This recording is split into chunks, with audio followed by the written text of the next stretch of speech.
the war in Afghanistan, I came across something was called the Real Afghan Lesson from Vietnam. Now I know that you are working with the boat people, the people that of Vietnam. That is one of your organizations that you're. Tell a little bit about that, and because I had something, you know, lessons learned from the past are only as good as our understanding of the past. And this was an article by a historian named Louis Sorley, who was also a retired lieutenant colonel, and he wrote A Better War. And he was talking about, he was doing analogies of the real history of Vietnam and comparing it to Afghanistan. And what were the lessons? You know, since you work with a lot of people from Vietnam, do you see something that's very similar what's going on in Afghanistan of what happened in Vietnam? Yeah, I think somewhat. I mean, when you invade another country, and you know, we did in Vietnam, and we did in Afghanistan, and we did in Iraq, and there's something unhappy about the consequences of all of that. We've never learned from history very much. When we went into Vietnam, the French had already been there and been defeated, doing some of the same things that we tried to do, and that didn't stop us from going again.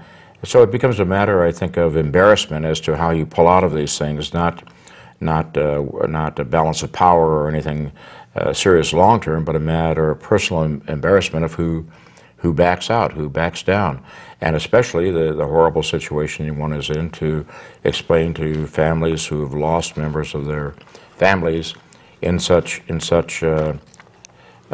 wars, why that may have not counted for much. That is a great restraint on dealing with the reality of issues like Afghanistan or Vietnam. And the commitments that we promised in Vietnam, like we promised to maintain a robust level of financial support, to replace combat material, and even the use of air power to support the South in case of aggression in the North.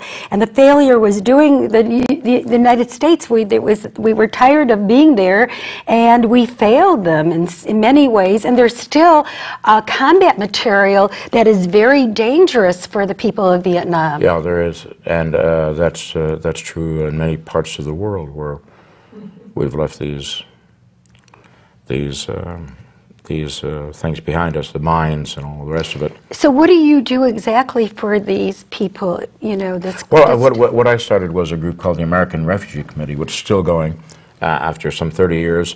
And it was simply in the beginning to help the refugees from Vietnam, the boat people, as you mentioned, to come here or to find their families elsewhere and to be reunited and to be safe, to get out of camps that were virtually, you know, barbed wire, although not prison or torture camps, but to get out of camps and to have some kind of a life. And I thought we had a responsibility. We shared a history, which is all I'll say about that, but we shared a history in Vietnam, so that we had some responsibility, I thought, to help these people who were dying at sea. And you remember that the Australian government did a study, I think some more than 200,000 people may have been lost in trying to escape from Vietnam.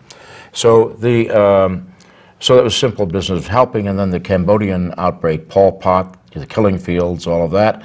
There were other refugees coming into Thailand. And we sent doctors and nurses and others to help those people. From there it grew into other countries, other situations, Sudan, Darfur, all the things we know about now. Now, President Nixon, you know, the war ended under President Nixon, but they felt that he didn't end it early enough. Is that correct? They felt that he should have ended when he came in? Well, many people thought he should have ended it that he should have ended it earlier, and many people felt he should have kept going, that somehow there was some great victory to be acclaimed. Sounds like Obama right now. He wants to end it early, but they want to keep going. We don't know the if he same wants thing. to end it early, or he might have done it. This is the same type of, it's almost like history repeating itself. It's very much like history repeating itself, which makes you wonder why nobody has noticed what happened before, but I can't account for that. So it's very important to know what happened in history. You know, history is very important. But the hard part to figure out is, you know, why did Nixon continue? When I went to the White House in '71, it was one great reservation, and that was the Vietnam War, to which I was totally opposed.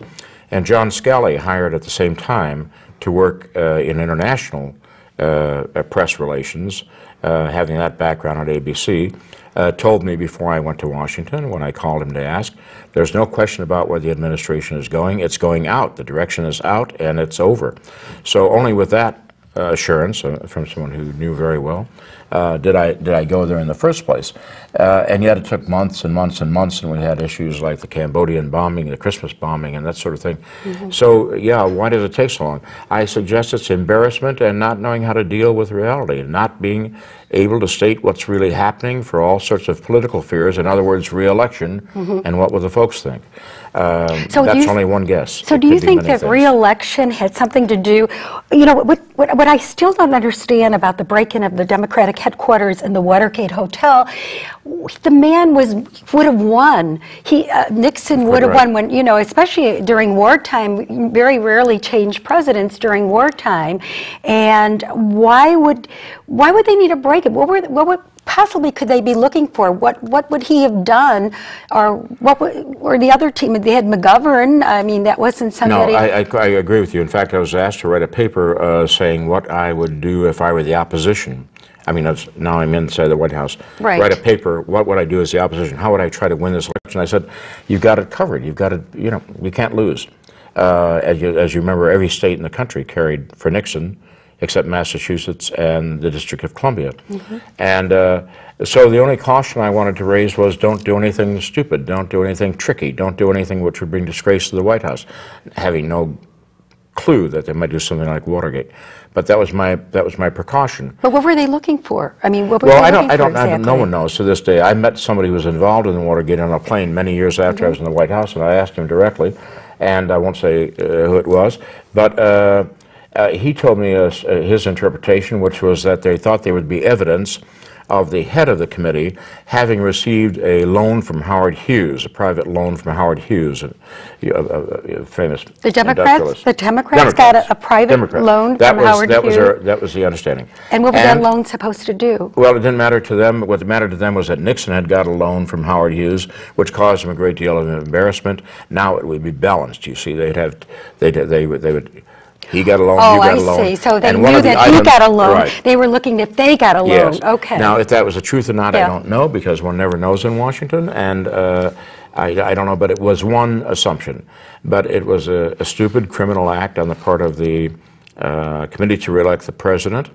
That was headed by Mitchell, who had been Attorney General, and it was about as embarrassing as it could get. Just on the face of it. I remember his wife, Martha Mitchell. She told all. She tried to tell all, and was a very sympathetic character, and didn't know all, but she knew something was wrong, and that bothered her terribly.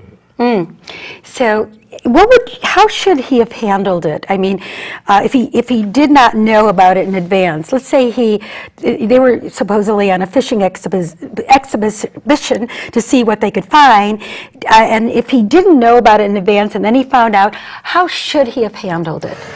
What would your, you know? All you can do is imagine these things, because one doesn't know. How should? I think the rules say when something illegal is happening, you get to the bottom of it and you punish the people who have done something illegal. Pretty clear. What kept him from doing that, I don't know. My own interpretation is that I can see him wanting to get on with that next term. He was very compulsive about all of the things that would be done, the great things that would be done, the role in history of Nixon and this sort of thing. He was consumed by that. And I can see him being impatient on the Watergate matter, so that when somebody said, here's where we stand, he would brush it off and say, he might say, you know, get rid of it, get it done. Well, you know, they want some money, give them the money. I mean, let's get on with the big issues. He didn't think it was going to cause him such grief. Oh, I'm sure he did. He probably just said, you know, he thought it was a little nothing matter, and then let's move on and get rid of it. He underestimated immensely, just as presidents since have underestimated scandals, the kind you talked about, and not realizing these things can take on a life of their own and be very, very decisive. Nixon, did he have a complex personality? I know he was always noted as very secretive. They said he's kind of distant, and he was formal always. And even when I heard when he was home alone, he was in a suit and tie. I mean, I can't even get my husband to put on a jacket half the time. And here he is home alone, wearing you know, like you're wearing right now, a nice suit, a tie, and